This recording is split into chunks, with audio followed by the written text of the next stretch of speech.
आज यूपी के चुनाव प्रचार में ममता बनर्जी की एंट्री हो रही है। ममता बनर्जी कल ही लखनऊ पहुंच चुकी हैं। वो पहले प्रेस कॉन्फ्रेंस करेंगी और फिर वर्चुअल रैली। ममता के आने से समाजवादी पार्टी जोश में है, तो ममता के रूप में बीजेपी को हमले का नया हथियार मिल गया। यूपी के चुनाव प्रचार में अब पश्चिम बंगाल की मुख्यमंत्री ममता बनर्जी की भी एंट्री हो गई है। ये लखनऊ एयरपोर्ट की कल शाम की तस्वीर है। कोलकाता से जब ममता लखनऊ पहुंची तो व्यस्त कार्यक्रम छोड़ एसपी सुप्रीमो अखिलेश यादव खुद उनकी अगवानी करने पहुंचे। अखिलेश के चेहरे की खुशी और समाजवादी पार्टी के कार्यकर्ताओं का जोश बता रहा है कि ममता के समर्थन से वो कितने उत्साहित हैं। ये जोश ममता बनर्जी के बयानों से आया है। लखनऊ रवाना होने से पहले ममता ने खुलकर समाजवादी पार्टी का समर्थन किया और कांग्रेस के अकेले चुनाव लड़ने पर सवाल खड़े किए। देखो, एक साथ में करने तो अच्छा होता था, जब मिलेगा कुछ नहीं तब और किसी का वोट काटने का तो कोई जरूरत नहीं है। जैसा हम लोगों ने कोशिश किया लेकिन सुना नहीं। लेकिन तब भी अखिलेश जी जैसे दिल लगा के लड़ते और चीफ मिनिस्टर थे भी, अगर हर कम्युनिटी उसका साथ दे, हर जनता उसका साथ दे तो उसको जीतने का संभावना है। बीजेपी की तमाम कोशिशों के बावजूद ममता बनर्जी पश्चिम बंगाल में अपनी सरकार बचाने में कामयाब रही।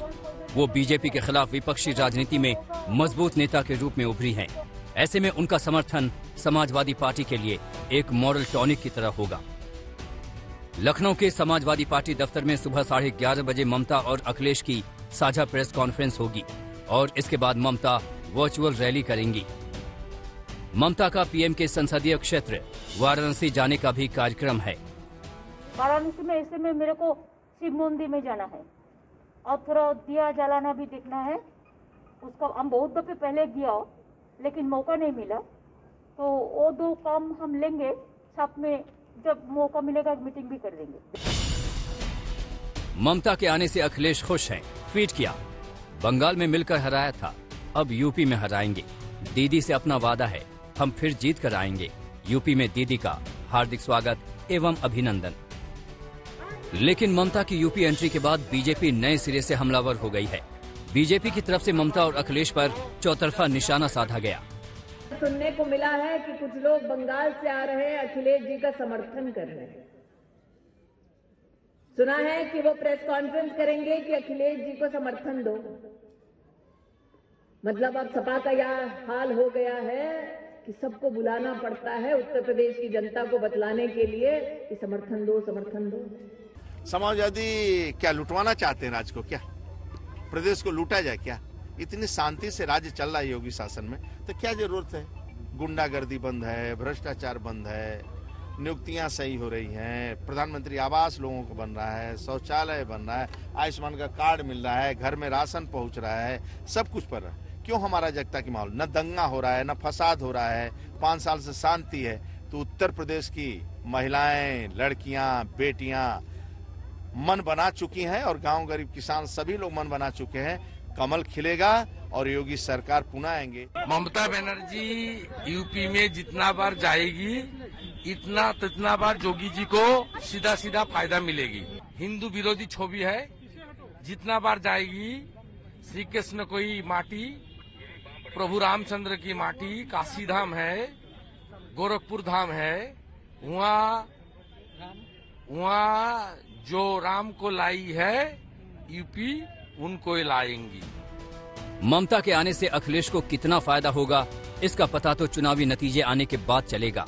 लेकिन इतना तो तय है कि ममता की एंट्री में यूपी के चुनाव प्रचार में नया रंग जरूर जुड़ गया है। लखनऊ से अभिषेक मिश्रा के साथ आज तक ब्यूरो। मेरे सहयोगी कुमार अभिषेक मेरे साथ जुड़ रहे हैं, सीधा कुमार का रुख करेंगे। कुमार, जिस तरह से अखिलेश यादव दीदी का उत्तर प्रदेश में स्वागत कर रहे हैं, तो दूसरी तरफ स्मृति ईरानी उन्हें बाहरी कह रही हैं। आज जिस तरह से हम हलचल उत्तर प्रदेश में देख रहे हैं वो काफी दिलचस्प है।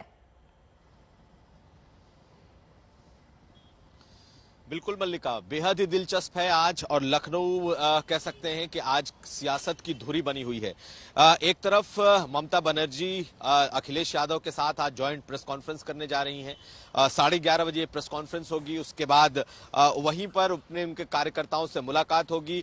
एक वर्चुअल हो सकता है कि ये लोग मीटिंग भी करें और कार्यकर्ताओं को संदेश भी दें। लेकिन ममता बनर्जी का लखनऊ आना, अखिलेश यादव का उनका स्वागत करना, दरअसल कहीं ना कहीं अखिलेश यादव को कह सकते हैं आपकी ये साथ देने, आशीर्वाद देने पहुंची हैं। ममता बनर्जी का बहुत कुछ नहीं है, ना उनका यहाँ काडर है, ना उनका ना ही उनके बहुत कोई नेता है। ललितेश प्रति त्रिपाठी जो कांग्रेस के बड़े नेता थे, उन्होंने ज्वाइन जरूर किया है।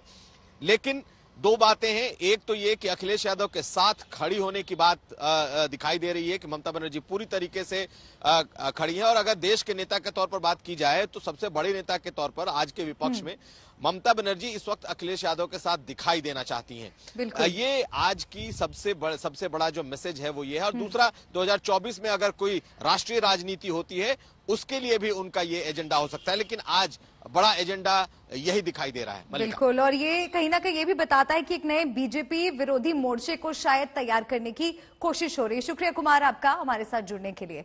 तो यूपी में आज पहले दौर का चुनाव प्रचार खत्म हो रहा है। प्रचार खत्म होने से पहले आज बीजेपी अपना संकल्प पत्र जारी करेगी। यूपी की जनता के लिए बीजेपी के पिटारे में इसका खुलासा सुबह 10:15 बजे होगा।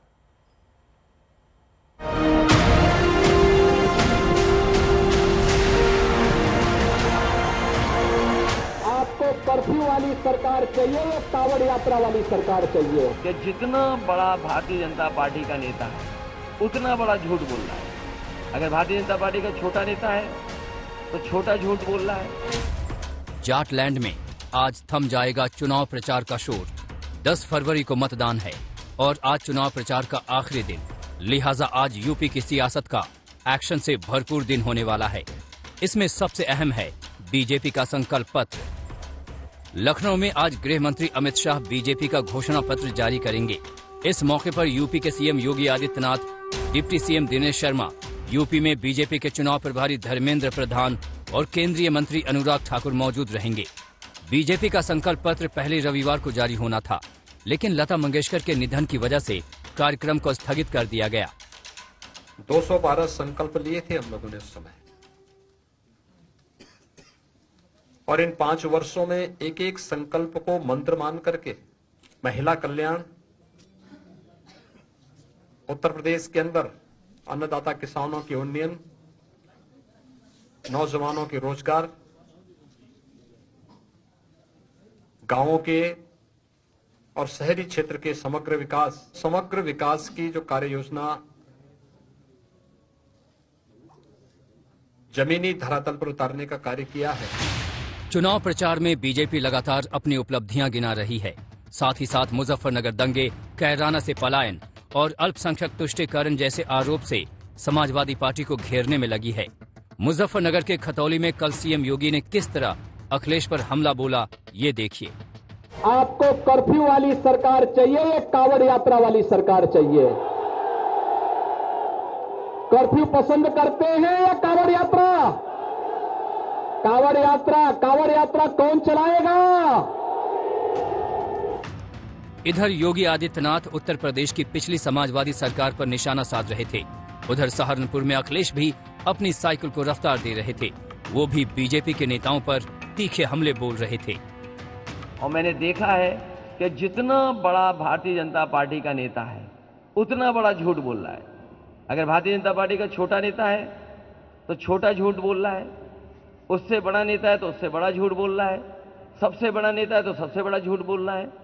और जिस तरीके से भारतीय जनता पार्टी लगातार झांसा दे रही है, झगड़ा लगाने का काम कर रही है और झूठ बोल रही है, भारतीय जनता पार्टी को अपना नाम भी बदल लेना चाहिए। भाजपा की जगह भाजपा करना। योगी आदित्यनाथ ने दंगों को मुद्दा बनाया हुआ है। उन्होंने अखिलेश यादव और जयंत चौधरी की जोड़ी पर करारा हमला बोला। कहा, एक लड़का यूपी में दंगा कराता था और दूसरा दिल्ली से बैठकर देखता था। सरकार में भागीदार बन करके और यहाँ के नौजवानों को, यहाँ के बुजुर्गों को मरवा रहा था और लखनऊ में बैठ करके समाजवादी पार्टी के मुखिया के रूप में, प्रदेश के मुख्यमंत्री के रूप में श्री अखिलेश यादव ये सारा कार्य करवा रहे थे। योगी आदित्यनाथ अपने हर भाषण में गर्मी निकाल देने की बात करते हैं। एक बार फिर उन्होंने वही बात दोहराई। अभी पहली बार बिल से निकले हैं, कुछ गर्मी ज्यादा लग रही है। ये गर्मी भी 10 मार्च के बाद शांत करवा देंगे, फिर से शांत करवा देंगे। इसका जवाब अखिलेश अपने अंदाज में देते हैं। मुख्यमंत्री जो कह रहे हैं कि हम गर्मी निकाल देंगे, हम उन बाबा मुख्यमंत्री को कहना चाहते हैं, गर्मी निकले न निकले, लेकिन समाजवादी सरकार आएगी तो भर्ती निकलेगी, चाहे हमें फौज में भर्ती निकालनी पड़े। चुनाव प्रचार में जुबान शोले उगल रहे हैं। 10 फरवरी को मतदान में इसका असर साफ नजर आएगा। आइए आपको दिखाते हैं कि यूपी में पहले चरण में किन किन जिलों में मतदान है। 10 फरवरी को पश्चिम यूपी के शामली, मुजफ्फरनगर, बागपत, मेरठ, गाजियाबाद, गौतम बुद्ध नगर, हापुड़, अलीगढ़, बुलंदशहर, आगरा और मथुरा जिले की 58 सीटों पर वोट पड़ने वाले हैं। अगर इन सीटों पर पिछले चुनाव का समीकरण देखें तो उनमें से 53 पर भाजपा ने जीत हासिल की थी। एसपी और बीएसपी के खाते में 2-2 सीटें गई थीं, जबकि एक पर आरएलडी प्रत्याशी की जीत हुई थी। आज तक ब्यूरो। तो पश्चिमी उत्तर प्रदेश में 10 तारीख को पहले चरण का चुनाव होना है और आज शाम 6 बजे के बाद चुनाव प्रचार का शोर थम जाएगा। कुमार अभिषेक एक बार फिर से मेरे साथ जुड़ गए हैं। कुमार, आज शाम 6 बजे तक ही प्रचार हो सकता है। किस तरह की ताकत आज तमाम पार्टियों के दिग्गज दिखाने वाले हैं? बिल्कुल मल्लिका, तमाम दलों ने अपनी पूरी ताकत झोंक रखी है। 2022 का आज पहले चरण का प्रचार का दौर थम जाएगा और पश्चिमी उत्तर प्रदेश के जो 58 सीटें हैं उस पर 10 तारीख को मतदान होगा। लेकिन तमाम बड़े नेता इस वक्त पश्चिमी उत्तर प्रदेश में घूम रहे हैं हर दिन। हम इस वक्त मेरठ में हैं और मेरठ में लगातार कल आप देख सकते हैं मेरठ किस तरीके से कह सकते हैं पश्चिमी उत्तर प्रदेश का एक हॉट पॉइंट एपिसेंटर बना हुआ है। सभी बड़े नेता इस वक्त पश्चिमी उत्तर प्रदेश में घूम रहे हैं। मुख्यमंत्री योगी आदित्यनाथ थे और जो बयान इस वक्त सबसे ज्यादा पश्चिमी उत्तर प्रदेश में चर्चा में है वो गर्मी वाला बयान है, चर्बी वाला बयान है। एक तरफ योगी आदित्यनाथ लगातार उस पर हमले बोल रहे हैं, वही बातें लगातार कह रहे हैं, तो दूसरी तरफ गठबंधन की तरफ से इसका जवाब दिया जा रहा है, वो चाहे जयंत चौधरी हो या फिर अखिलेश यादव हो। तो तमाम नेताओं के दौरे लगे हैं। आज भी मेरठ में मेरठ, गौतम बुद्ध नगर, सभी जगहों पर मुख्यमंत्री के कार्यक्रम है, तो आप आगरा में जयंत चौधरी के कार्यक्रम है। कुल मिलाकर के तमाम पार्टियों ने अपनी पूरी ताकत यहां पर झोंक रखी है और शाम होते होते जब प्रचार थम जाएगा उसके बाद लोगों की चर्चाएं भी देखने को मिलेंगी कि आखिर ये मामला किधर जा रहा है। क्या ये ध्रुवीकरण की ओर बढ़ रहा है पूरा मामला, या फिर इस बार लोग मुद्दों पर और जाति समीकरणों पर वोट करेंगे। मेरठ में इस वक्त मौजूद हैं और मेरठ और उसके आसपास के इलाकों में बहुत तेजी से इस बात ये इस वक्त चर्चा चल रही है कि आखिर किस तरीके से इस बार लोग वोट करेंगे।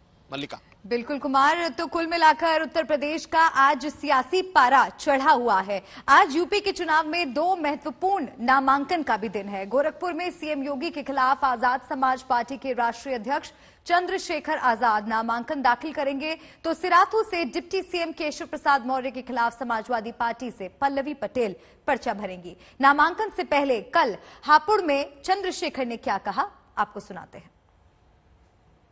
मैं समझता हूं कि जनता तय करेगी कि कौन जीतेगा। चुनौती नहीं है, एक अयोग्य व्यक्ति जो मेरे सामने वहां प्रत्याशी है, क्योंकि जनता ने ना तो 2017 में उनको मुख्यमंत्री के तौर पे वोट दी थी, ना ही उन्होंने विधानसभा लड़ी। उनके राज में उत्तर प्रदेश पीछे गए, इसलिए मुझे एक्टिव शब्द का इस्तेमाल करना पड़ा। वो एक्सीडेंटल सीएम है, एक दुर्घटना से वो सीएम बने। आज डिप्टी सीएम केशव प्रसाद मौर्य के खिलाफ सिराथू से समाजवादी पार्टी की उम्मीदवार पल्लवी पटेल भी पर्चा दाखिल करेंगी। पल्लवी पटेल अपना दल का कमेरावादी की नेता है, लेकिन चुनाव समाजवादी पार्टी के साइकिल सिंबल पर लड़ रही हैं। सीटों के बंटवारे पर अपना दल कमेरावादी और समाजवादी पार्टी के बीच कुछ दरार की अटकलें थीं। इस दरार की वजह से पल्लवी के नामांकन पर भी सस्पेंस बना हुआ था, लेकिन पल्लवी पटेल ने कल सारी अटकलों को खारिज कर दिया। एक हफ्ते में बहुत सी खबरें आई हैं, सही कहा आपने, लेकिन आज उन सभी खबरों पर विराम लगाते हुए मैं अपने क्षेत्र की जनता को, उत्तर प्रदेश के सभी लोगों को ये बताना चाहूँगी कि गठबंधन दल के रूप में, उनके प्रत्याशी के रूप में सिराथू विधानसभा से मैं प्रत्याशी के रूप में सामने आऊंगी और कल मैं अपना नॉमिनेशन फाइल कर रही हूँ। अब बात असदुद्दीन ओवैसी की। कल ओवैसी की रैली अमरोहा में थी और रैली में ओवैसी ने योगी के गर्मी वाले बयान पर जमकर निशाना साधा। ओवैसी के हमले से कांग्रेस, एसपी और बीएसपी भी नहीं बच पाई।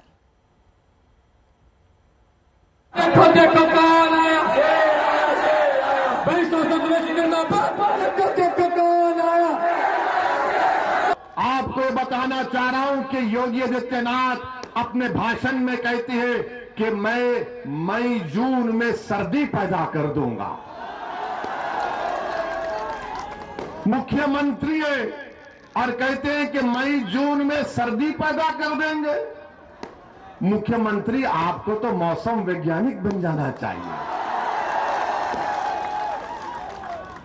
मई जून में सर्दी पैदा करेंगे और मैं गर्मी निकाल दूंगा। मुख्यमंत्री जी, आप क्या पेंचिस के डॉक्टर हैं? इसबगोल खाने से तो सब निकल जाता है ना। बाबा का इसबगोल को बेच रहे हैं। असदुद्दीन ओवैसी एक्शन में हैं। यूपी चुनाव में किस्मत आजमाने उतरे ओवैसी धुआंधार प्रचार कर रहे हैं, हर दल पर वार कर रहे हैं। बीजेपी हो या समाजवादी, बीएसपी हो या फिर कांग्रेस, ओवैसी के हमले से कोई नहीं बच पाया। अब आप ये पूछेंगे, ये सपा बसपा वाले बोलेंगे, क्या होता है 8-10 जीत गए तो? 8-10? भारत की पार्लियामेंट में 540 में 2 दीवाने हैं और जब ये 2 दीवाने खड़े हो जाते हैं तो बीजेपी के 300 खड़े होकर इस्तकबाल करते हैं हमसे।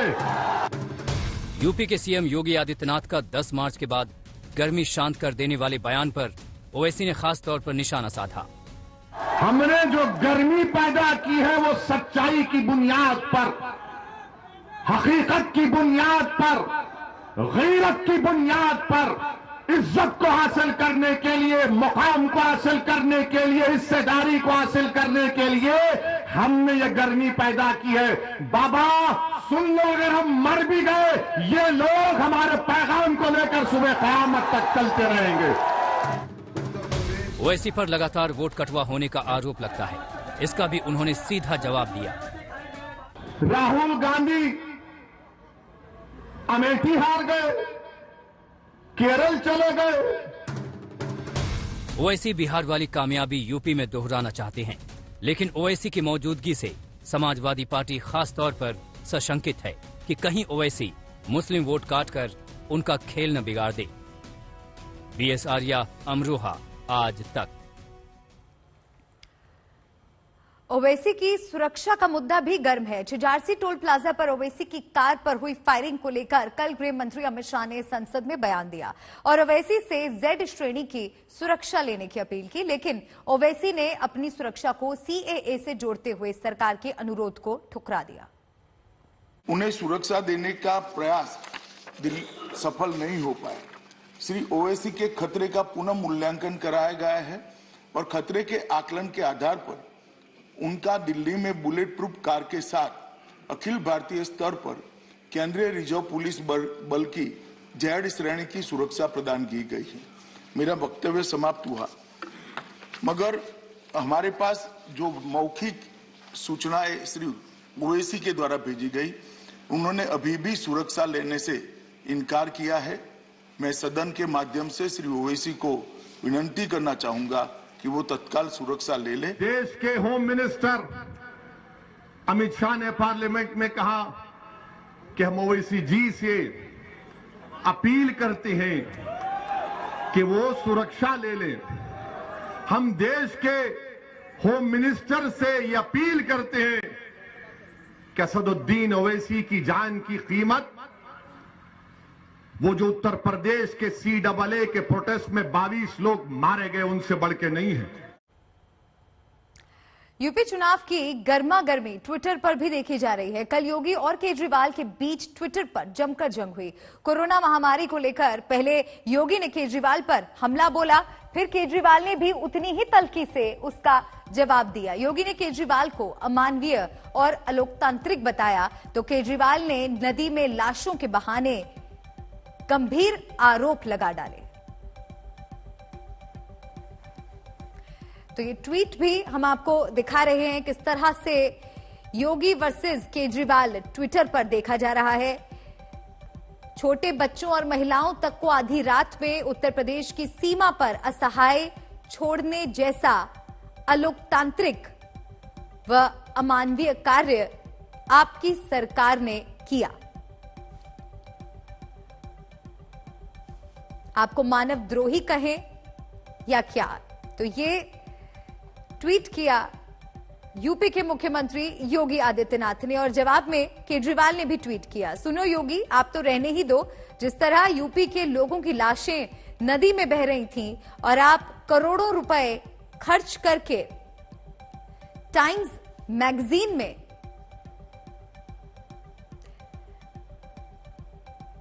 अपनी झूठी वाहवाही के विज्ञापन दे रहे थे, आप जैसा निर्दयी और क्रूर शासक मैंने नहीं देखा। और इस ट्विटर वॉर में कांग्रेस भी कूद पड़ी। तुम दोनों ये नूरा कुश्ती करके देश को बेवकूफ ना बनाओ। सच तो ये है कि जनता की दोनों को कोई फिक्र नहीं। दोनों ही नागपुर वालों के अरविंद नाव और योगी नाव हो।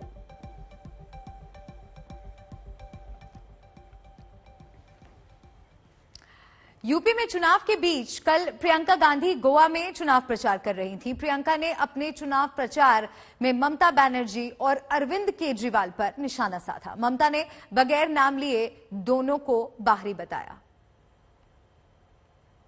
दिल्ली में तो हम सांस नहीं ले पा रहे हैं। और किसका शासन है? आम आदमी पार्टी का शासन है। दिल्ली जैसी जगह में पोल्यूशन रोक नहीं पा रहे हैं, तो आपके पर्यावरण की कैसी सुरक्षा करेंगे? बाहर से आकर लोग आपके प्रदेश पे राज नहीं कर सकते, ये बात आप समझ लीजिए। आपका जो प्रदेश जब शुरू में बना तो मेरी दादी जी इंदिरा जी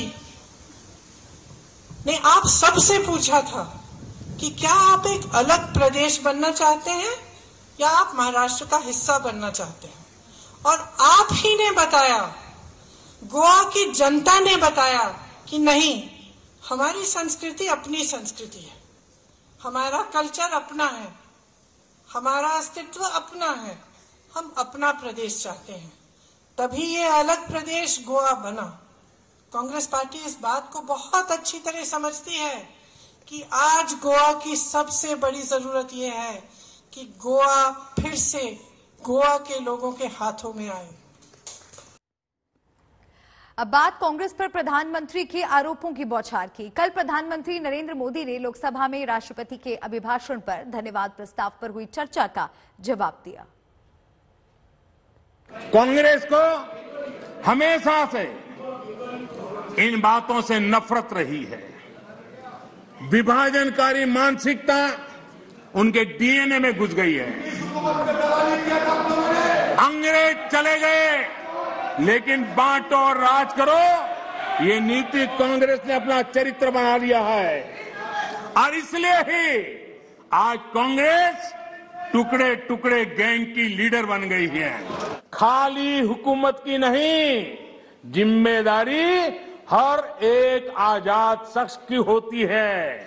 और अगर आप उस जिम्मेदारी को महसूस नहीं करते, अगर आप समझते नहीं, तब पूरी तौर पर आप आजादी के माने नहीं समझे और आप आजादी को पूरी तौर से बचा नहीं सकते हैं। ये कर्तव्य के लिए देश के प्रथम प्रधानमंत्री पंडित नेहरू जी ने कहा था, लेकिन आप उसको भी भूल गए। आप उसको भी भूल गए। कांग्रेस के लोगों ने क्या किया? मुंबई के रेलवे स्टेशन पर खड़े रह करके मुंबई छोड़कर जाने के लिए प्रोत्साहित करने के लिए मुंबई में श्रमिकों को टिकट दिया गया, मुफ्त में टिकट दिया गया, लोगों को प्रेरित किया गया कि जाओ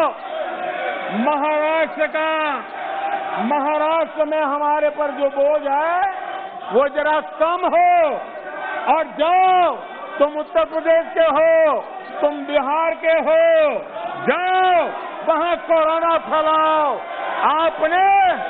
आपने ये बहुत बड़ा पाप किया।